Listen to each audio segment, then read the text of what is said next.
नमस्कार। Have a nice day.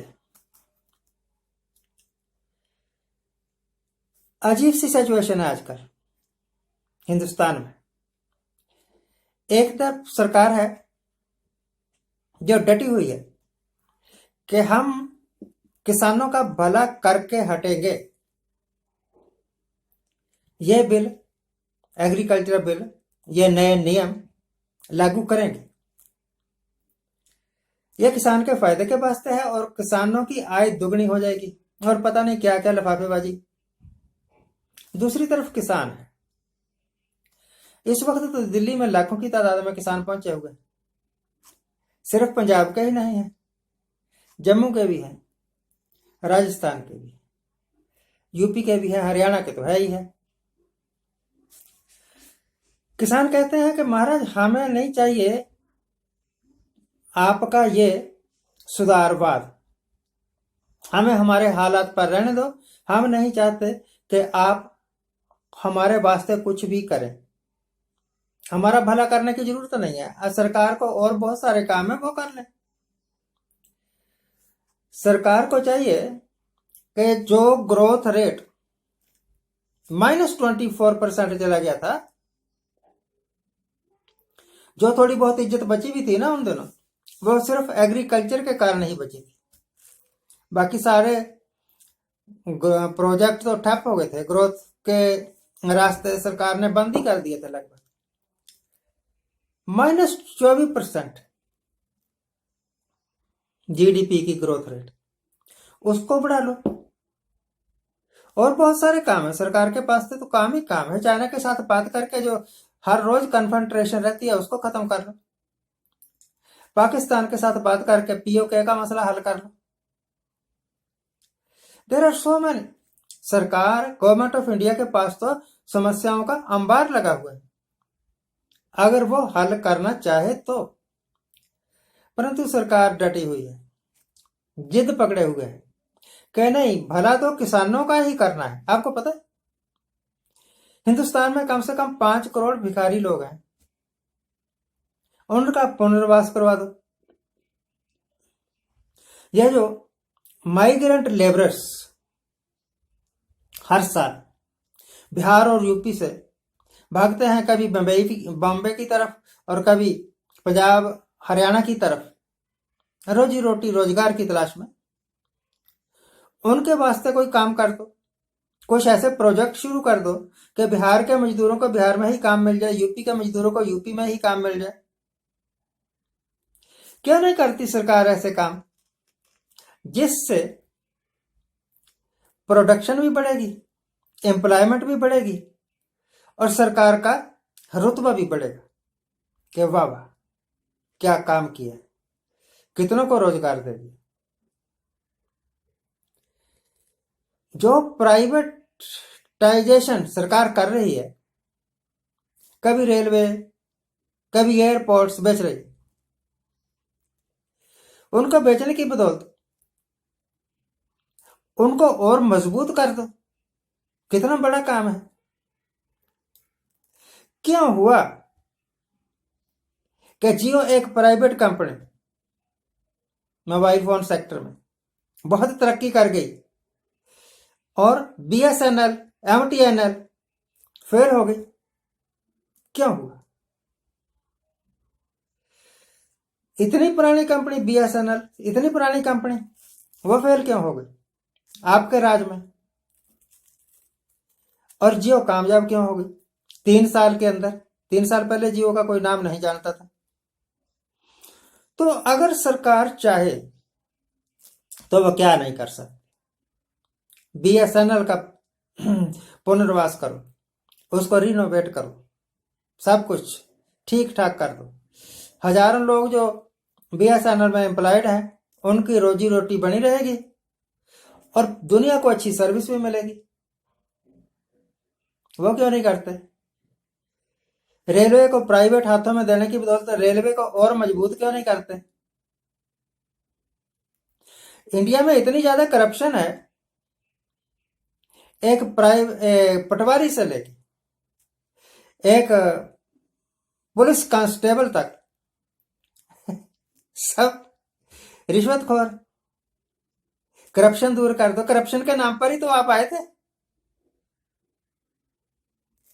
पर क्यों करेंगे, कैसे करेंगे ये करप्शन दूर?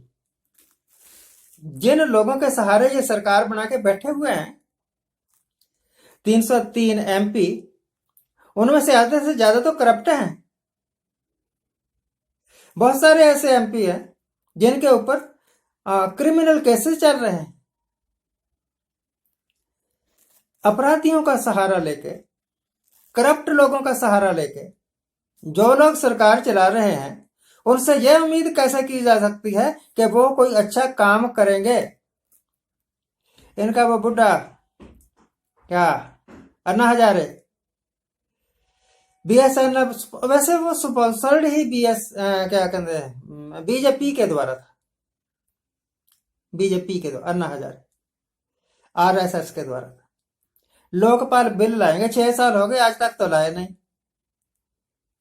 सिर्फ भारत माता की जय जय जय जय जय के नारे लगाते ही रह गए। अभी एक लॉ पास किया कर्नाटक में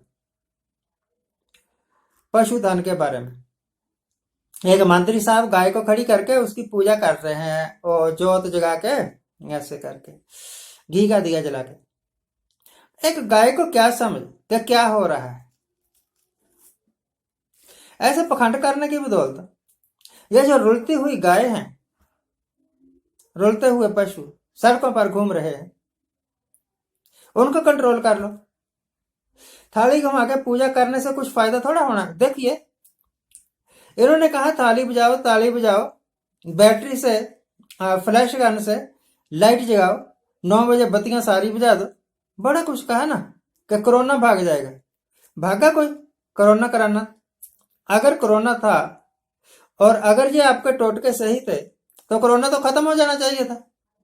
आप क्यों पीछे पड़े हुए हो कि वैक्सीन आ जाएगी तो कोरोना हट जाएगा? गौमूत्र पी लो, हर एक बीमारी दूर हो जाएगी। क्यों नहीं पीते आप? जो ऊट पटांग अंट शंट मूर्खतापूर्ण जितने भी है ना, इनके पास सारे कार्यक्रम ये कर लेते हैं। अब ये भी एक मूर्खता ही है कि ये उन किसानों का भला करने के लिए दौड़े हुए हैं जो चाहते नहीं कि उनके शांत जीवन में आप कोई नया प्रयोग करके उनका जीना हराम कर दें। कर रहे हैं। होपफुल है सारे किसान कि उनकी बात सुनी जाएगी, और मुझे पूरी गारंटी है, 99.9% नहीं, 100%, 100% गारंटी कि उनकी बात कोई नहीं सुनेगा। अब हालत यह हो गई है कि आरएसएस के और बीजेपी के स्पॉन्सर्ड बंदे चले गए हैं आंदोलन में, किसानों के आंदोलन में, और कभी कोई पोस्टर दिखाते हैं, कभी कोई पोस्टर दिखाते हैं, कभी कोई नारे लगाते हैं ताकि ये आंदोलन भटक जाए। लेट अस सपोज कि ये आंदोलन भटक भी गया, लेट अस सपोज कि सरकार अपनी चालाकियों से इस आंदोलन को दबा भी गई, तो समस्या तो वहीं की वहीं रहेगी, समस्या थोड़ी चली जाएगी।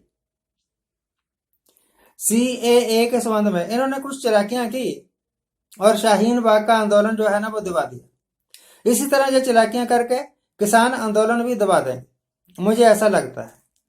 हो सकता है 10, 20, 50 या 100 किसान मारे जाएं, जो आसार नजर आ रहे हैं, किसान मारे जाएं, पर सरकार अपने मुझ का बाल टेढ़ा नहीं होने देगी।